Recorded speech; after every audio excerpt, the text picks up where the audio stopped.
Chapter 5, War of the Flea by Robert Tabor, Colonial War and the French Experience, Strategy and Tactics of Vo Nguyen Giap, How the Viet Minh Won in Indochina. How did the laws of Revolutionary War laid down by Mao Zedong apply to the remaining colonies of the Great Powers? The answer is implicit in the historical record. During the 2 decades since World War II, no colonial war has been lost by a colonial people, once entered into. Malaya and the Philippines are only apparent exceptions, not real ones. They will be discussed in a later chapter. In the more fortunate instances, the colonial powers have ceded their authority in good time, bowing before the wind of history.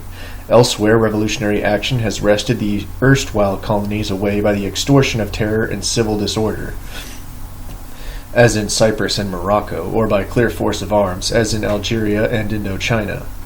The struggle against the French colonial power in Indochina is of especial interest. In it we find the most clear-cut examples both of the sort of revolutionary war that must be fought to a military decision, as opposed to the insurgency that ends in political decision, and of a war fought consciously and even conscientiously according to Mao's precepts. As Katzenbach remarks, quote, "The war the Viet Minh, followers of Ho Chi Minh, fought in northern Indochina followed Mao's teachings phase by phase, despite the claims of Viet Minh leaders that they improved on the doctrines." End quote. The struggle lasted from 1946, when Ho Chi Minh took up arms against a French invasion. Actually, he had taken virtual possession of Vietnam the year before, with the surrender of the Japanese to British, Chinese, and native forces, until 1954, when the country was partitioned at the 17th parallel under the terms of an international government reached at Geneva, following the fall of the French stronghold of Dien Bien Phu. If the outcome of the war represented something less than a complete victory for the communist Viet Minh, it nevertheless spelled absolute defeat for the French, and marked the end of French rule in Vietnam. Although the bulk of the 500,000-man French Expeditionary Corps remained intact, 172,000 casualties in 8 years of fighting, its spirit was broken, and the political compromise that followed failed to disguise the fact that French arms had met ignominious defeat in the field at the hands of what had been considered a ragtag native army that could be smashed in 10 weeks. During 8 years of battle, the Viet Minh passed from a movement of scattered guerrilla bands operating in company or even platoon strength to a regular army of mobile divisions, armed with light artillery and equal in organization and fighting ability to the best that the French could put into the field. But while the final phase, the strategic offensive described by Mao, was fought by such an army, by far the greater part of the long campaign was guerrilla warfare. The definition of guerrilla warfare offered by General Vo Nguyen Giap, the victor of Dien Bien Phu, concurs with Mao's. Even the rhetoric is the same. Block quote, "Guerrilla war is the form of fighting by the masses of a weak and badly equipped country against an aggressive army with better equipment and techniques. This is the way of fighting a revolution. Guerrillas rely on heroic spirit to triumph over modern weapons, avoiding the enemy when he is the stronger and attacking him when he is the weaker. Now scattering, now regrouping, now wearing out, now exterminating the enemy, they are determined to fight everywhere so that wherever the enemy goes, he is submerged in a sea of armed people who hit back at him, thus undermining his spirit and exhausting his forces." Footnote: Vo Nguyen Giap, Inside the Viet Minh, in The Guerrilla, and How to Fight Him, slightly different translation in Vo Nguyen Giap's People's War, People's Army. Main text. Fortunately for his cause, Giap had absorbed the practical wisdom as well as the political rhetoric of his mentor, so that he is on solid ground when he writes, block quote, "In addition to scattering to wear out the enemy, it is necessary to regroup big armed forces in favorable situations to achieve supremacy in attack at a given point in time to annihilate the enemy. Successes in many small fights added together gradually wear out the enemy manpower, while little by little strengthening our forces. The main goal of the first must be destruction of enemy manpower. Our own manpower should not be exhausted from trying to keep or occupy land." Giap's End of quote. Giap's definition of his objectives is purely military. In a colonial situation, the political efforts of guerrilla war are less important, perhaps, than in a war against the native government of a semi-colonial country such as Cuba. Certainly they were less important in the case of a nation defending itself against an invader, France's role after World War II. But this is to speak of the effects of the struggle on government morale and on world opinion. Clearly, the primary political task of militating the people retained the same vital importance in Vietnam as anywhere, a fact which Giap himself recognizes. Writing of the first years of the long guerrilla campaign, he says that in the beginning, quote, there appeared a tendency not to take into due account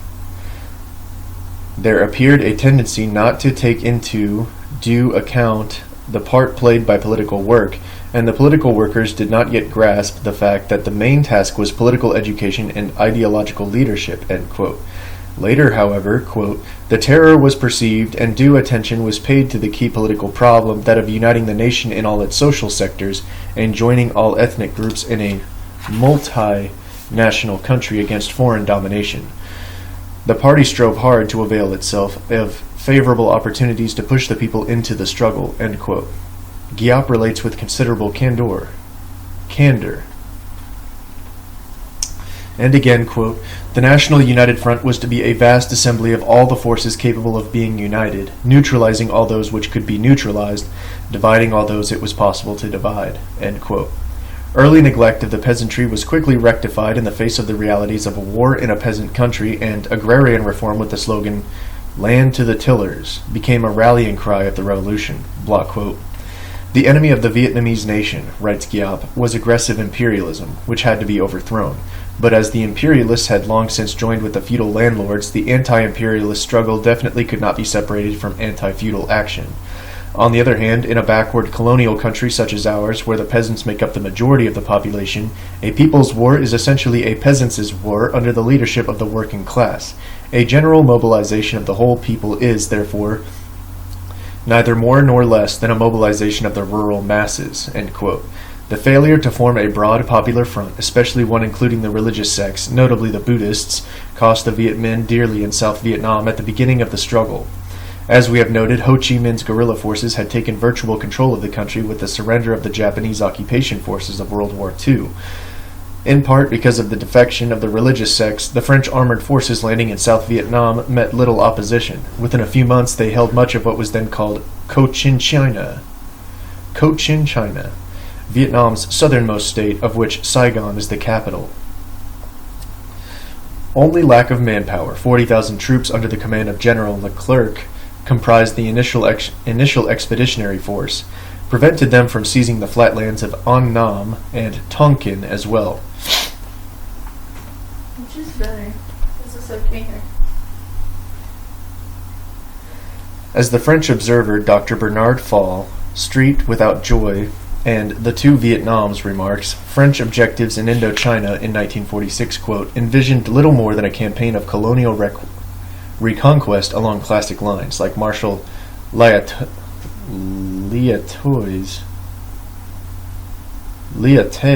campaign against Abd el-Krim's Rif Kabyles in the 1920s, end quote. The method chosen was the so-called oil slick technique. It involved the establishment of strong points in a region from which pacification forces would spread out to cut the countryside into small squares and then to comb each square on the grid, working from the outside until the rebel forces within the net were finally brought to close quarters and exterminated. It is, in effect, a police method. The trouble was that Leclerc did not have a sufficient number of policemen for the ratissage, the combining without which the whole plan falls to pieces. The French campaigned to fit a pattern typical of what must be expected to happen when regular military forces try to combat guerrillas, as though they were a conventional military enemy, or, on the other hand, treat them as mere roving bandits to be dispersed by flying columns and picked off one by one. Leclerc's armored columns rushed in, seized the major roads and the important crossroad towns, and felt that they had made a successful start, since they met little determined resistance at any point. What they failed to realize initially was that, although they controlled the roads, they were fighting an enemy that had no need of roads, being without transport or heavy artillery to move. They seized strong points, but these strong points commanded nothing, since the enemy was not stationary but fluid and offered no contest for strong points or for territory. The French controlled the roads. The guerrillas passed safely in the jungle and rice paddies on either side at a distance of 100 yards, unseen. The French held the towns. The enemy had no design on the towns. For where the French were fighting to control the national territory, that meant to occupy it, The guerrillas were interested only in winning its population. Note, this is the essential contrast between conventional war and guerrilla war. The army fights to occupy territory, roads, strategic heights, vital areas. The guerrilla fights to control people, without whose cooperation the land is useless to its possessor. The oil slick pattern, better for catching bandits than for fighting guerrillas, might actually have been used to some advantage in Indochina had the French commanded more troops to devote to the campaign. But in a revolutionary situation, moreover one in which foreign troops oppose native guerrillas, the suppression campaign could only work locally. What is the method of preventing new outbreaks, short of exterminating entire populations? It is yet to be discovered. The Vietnamese casualties that fell before the French were very high. The death toll heavy during 8 years of bitter internal war. Dr. Fall estimates Viet Minh casualties at 3 times those of the French Union forces, putting the latter at 172,000. Yet there is strong evidence that the great bulk of the native casualties were not guerrillas but civilians, innocent bystanders. For a discussion of present-day casualties in South Vietnam under much of the same conditions, see Chapter 6. The French drive was doomed to failure. The country was too big, the population was too great, and there was too much natural cover for the guerrillas. The French forces were far too small for an effort that requires a minimum ratio of 10 soldiers for every guerrilla, and may very well need 20 or 100 in a land where every native is a potential guerrilla fighter. Viet Minh troops were organized on 3 levels, according to the pattern established in China and used elsewhere. At the top were the so-called Chuluk regulars, permanent guerrilla fighters who could be employed strategically wherever needed and who carried the main campaign, when insurgent forces were concentrated for a major strike. Beneath the Chuluk were the regional guerrillas who fought only in their own zones and could always return to their civilian character as peasants and workers if hard pressed. And on the bottom level were the village militia, the Dukik guerrillas by night and peasants by day, carrying out limited assignments, sabotaging a bridge here, ambushing a patrol there, mining the roads, carrying messages or funds, and fading back into their farms and villages at the first approach of military opposition. Quote, at the first shots of the imperialist invasion, writes General Giap, General Leclerc estimated that the reoccupation of Vietnam would be a military walkover. When encountering resistance in the south, the French generals considered it weak and temporary and stuck to their opinion that it would take 10 weeks at most to occupy and pacify the whole of South Vietnam. Quote, why did the French colonists make such an estimate? Because they considered that to meet their aggression there must be an army. If it was not possible for them to understand a fundamental and decisive fact, the Vietnamese army, although weak materially, was a people's army. In provoking hostilities, the colonialists had alienated a whole nation, and indeed the whole Vietnamese nation. The entire Vietnamese people rose against them. Unable to grasp this profound truth, the French generals who believed in an easy victory went instead to certain defeat. End quote. Allowing for rhetorical exaggeration, there is still much in what Giap says. The French forces, concentrating on strong points and other objectives of conventional warfare strategy, found themselves submerged in a sea of armed people. The arms, in the main, came from the French Expeditionary Corps, which, says Giap, became unwittingly the supplier of the Vietnam People's Army with French, even United States' arms. As for the organization of the resistance, Giap notes that if it was primarily political and only secondarily military, block quote, our party advocated that, to launch the People's War, it was necessary to have 3 kinds of armed forces. It attached great importance to the building and development of self-defense units and guerrilla units. Militia was set up everywhere. Thanks to the founding of the People's Administration everywhere in the countryside and the existence of party branches in every place, the militia spread far and wide and the people rose to fight.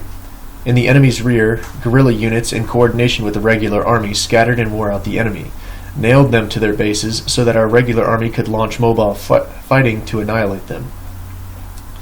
They turned the enemy rear into our front line and built guerrilla bases at starting points for our regular army's offensive, right in the heart of the enemy. They protected the people and their property, fought the enemy and kept up production, and frustrated the enemy's schemes to use war to feed war and Vietnamese to fight Vietnamese.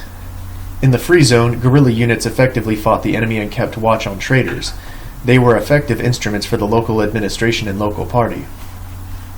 At the same time, they were the shock force in production, transport, and supply. Through combat and work, the guerrilla units became an inexhaustible and precious source of replenishment for the regular army, supplying it with men and officers who were politically well educated and rich in fighting experience. End quote. Both sides made serious mistakes in the early phase of the 8-year struggle. The French, for their part, devoted a full 5 months of 1947 to the fruitless task of attempting to capture Ho Chi Minh and his staff, thinking in this way to cut short the war.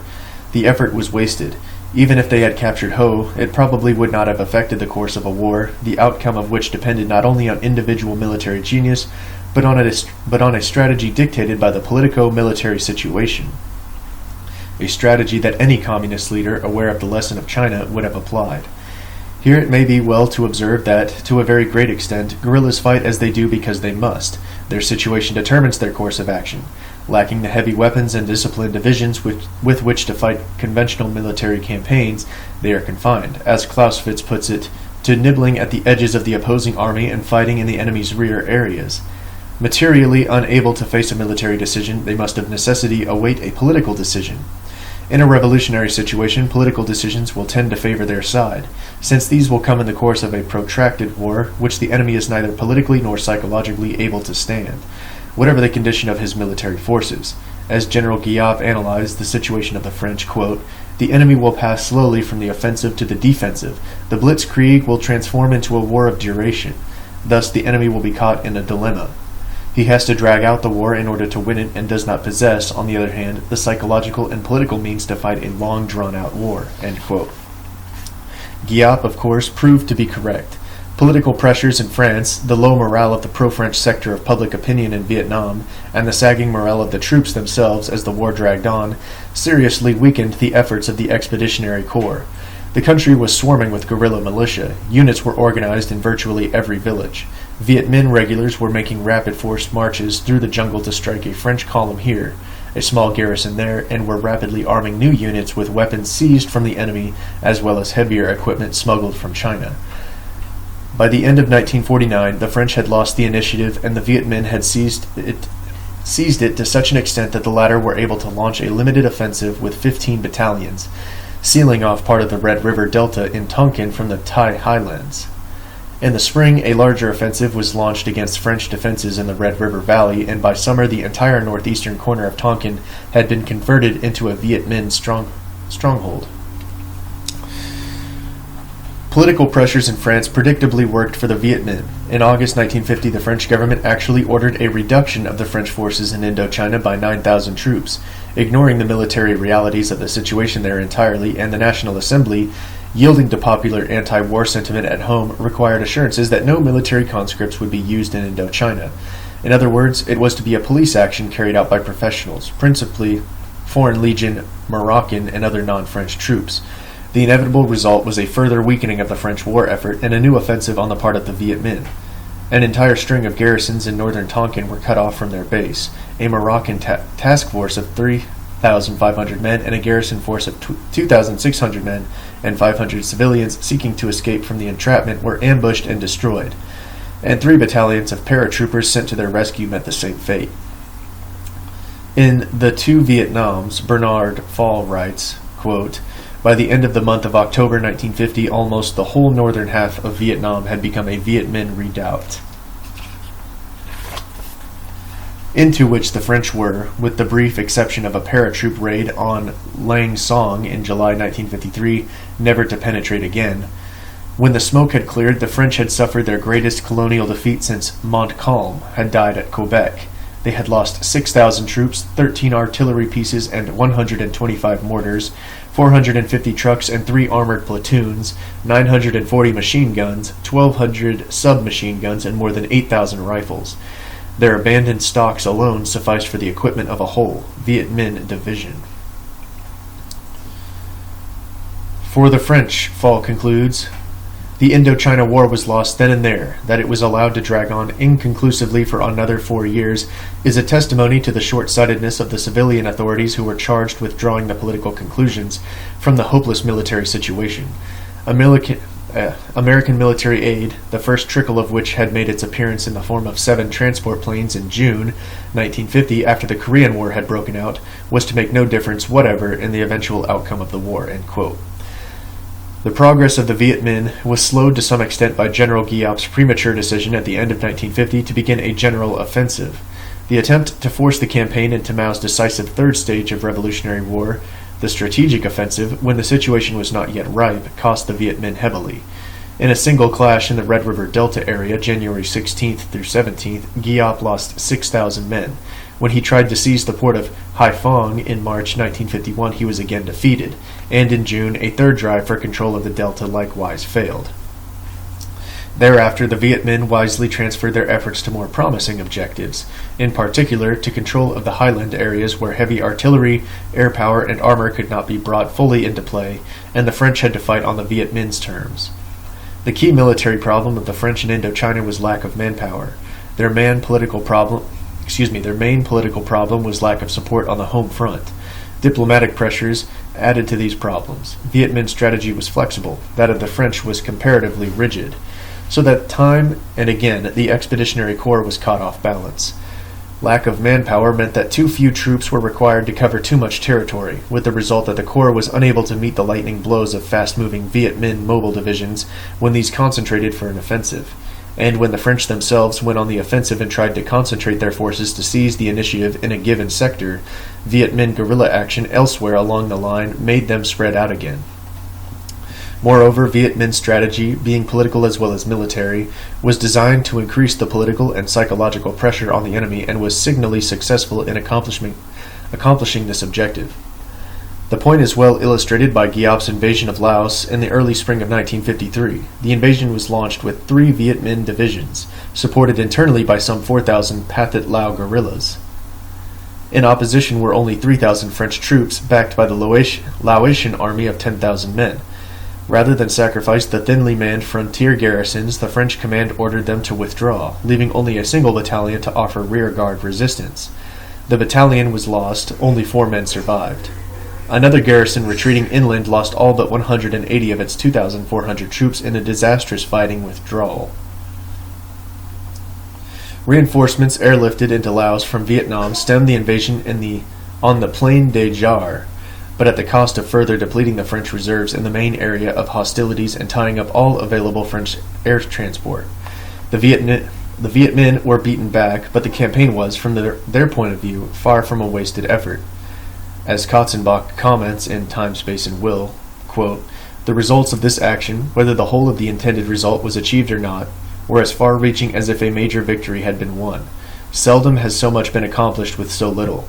Perhaps in the cold light of afterthought, the most curious aspect of the whole action was that, from the beginning it made a mockery of the old saying, 'Nothing risked, nothing gained.' Whatever the gain, no military investment of sizable proportions was risked. This was quite as safe a venture, in a word, as the Chinese invasion of Tibet. Yet after a 3-week invasion, this is what the Communists had accomplished. 1. They had thrown terror into the French military and civil authorities alike, in both Indochina and metropolitan France. 2. They had spread French defending forces in Indochina even thinner than previously. 3. They had produced renewed demands for a larger measure of political autonomy in both Laos and nearby Cambodia. 4. They had created a situation in which French spending in the area was raised by some $60 million, and 5. They had cost the United States some $460 million extra by way of foreign aid.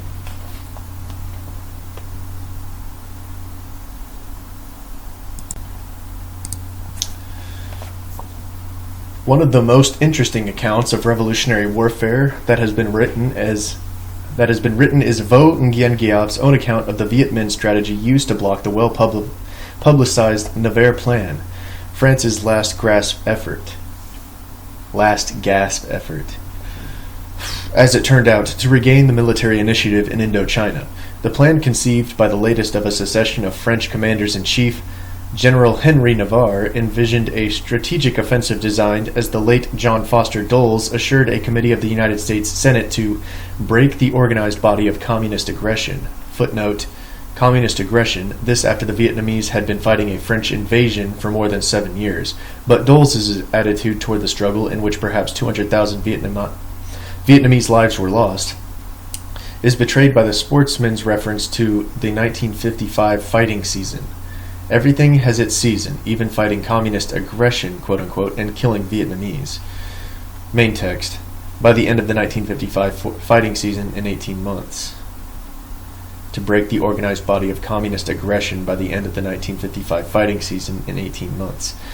Navarre conceded privately in a secret report not published until long after the Battle of Dien Bien Phu that the war in Indochina was already lost when the Navarre Plan went into effect. The best that could be hoped for, even at that time, was a stalemate. Be that as it may, the plan was put into operation with powerful financial and military and material assistance from the United States.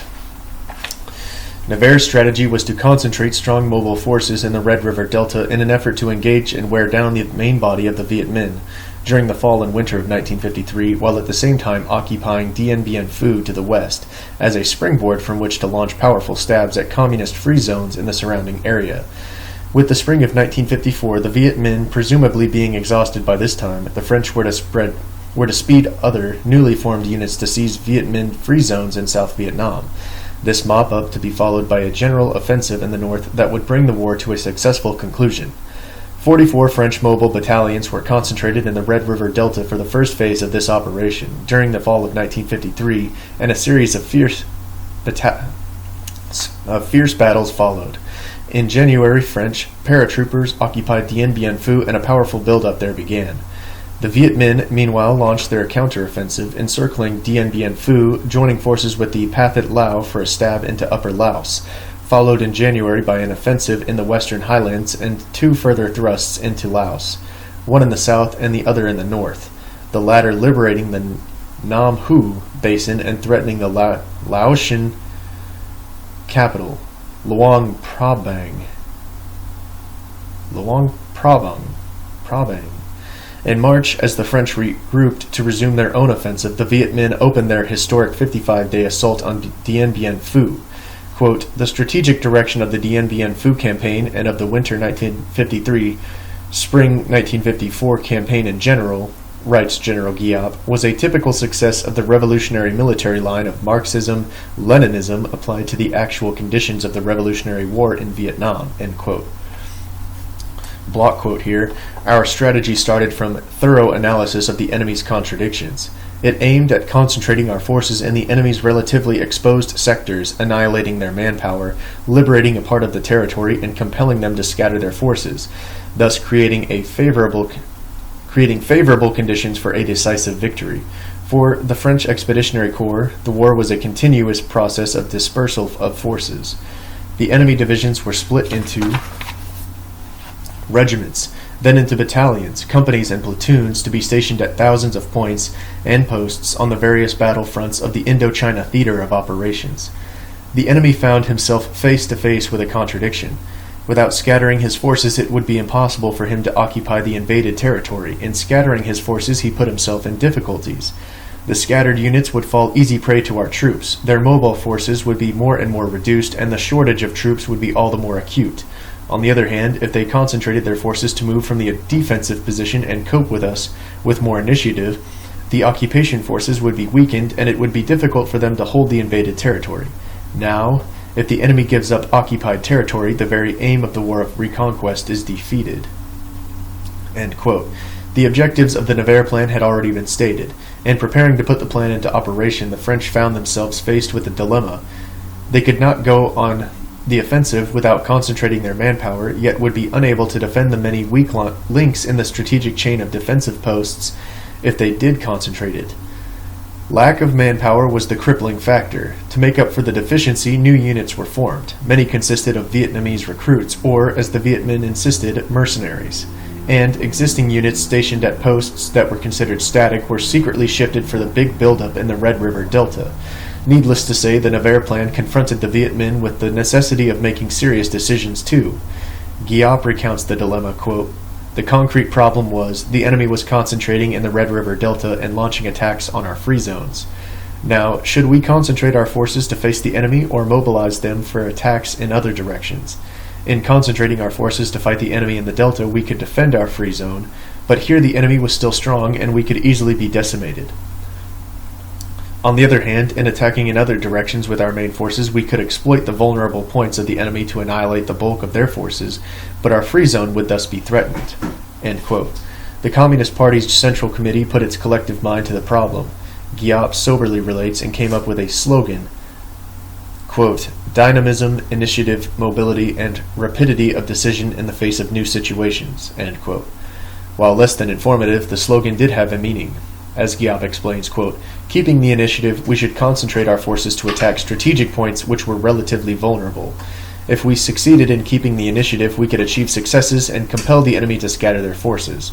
On the other hand, if we were driven on the defensive, not only could we not annihilate many enemy forces, but our own force could easily suffer losses, end quote. A dynamic campaign that was decided upon. Quote, always convinced that the essential thing was to destroy the enemy's manpower, the Central Committee worked out its plan of action by scientific analysis. To concentrate our offense against important strategic points where the enemy were relatively weak in order to wipe out a part of their manpower, at the same time compelling them to scatter their forces to cope with us at vital points which they had to defend at all costs. This strategy proved correct. While the enemy was concentrating big forces in the Delta to threaten our free zone, instead of leaving our main forces in the Delta or scattering our forces in the free zone to defend it by a defensive action, we regrouped our forces and boldly attacked in the direction of the northwest, end quote. The result was the destruction, says Giap, of thousands of local bandits armed by the French, and the liberation of 4 strategic strongpoints, the destruction of the greater part of a French column, and the encirclement of Dien Bien Phu, thus compelling the enemy to carry out in haste a reinforcement movement and to save it from being wiped out. Giap adds a significant observation. In addition to the Red River Delta, Dien Bien Phu thus became a second point of concentration of enemy forces. At the same time, the Middle Laos offensive was in progress, forcing the French to rush more reinforcements in another direction and so to weaken further the buildup in the Delta, while creating a third point of concentration at the threatened airbase of Sino.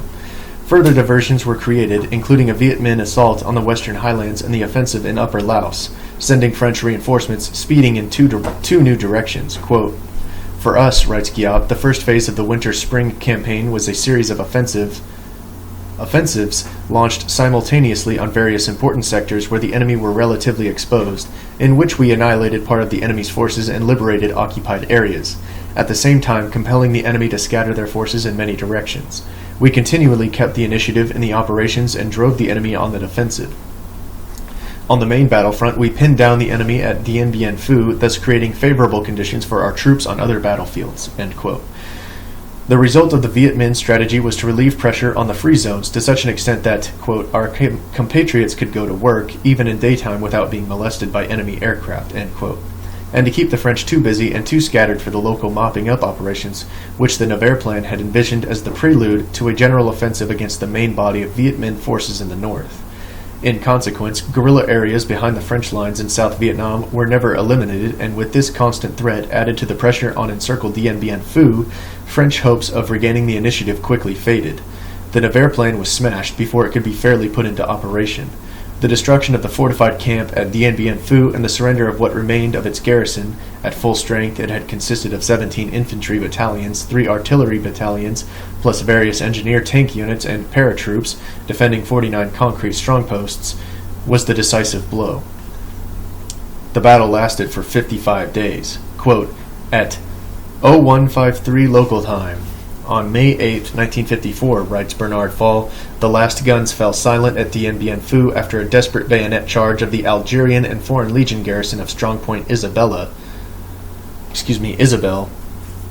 had been smothered by sheer numbers of the victorious Viet Minh, and the war that had lasted 8 years was almost over, end quote. A military survey team sent to Saigon from France to learn the extent of the disaster recommended that the French abandon North Vietnam as a lost cause and, if they could, hold the area below the 17th parallel. The diplomatic settlement in Geneva that followed, bringing peace to Vietnam, but not permanent peace, ratified the military decision. Quote, the Indochina War ended on July 21, 1954, at 0343, writes Fall, ever precise. It had cost the French Union forces a total of 172,000 casualties and forever broken France's hold on Vietnam. That concludes Chapter 5, War of the Flea.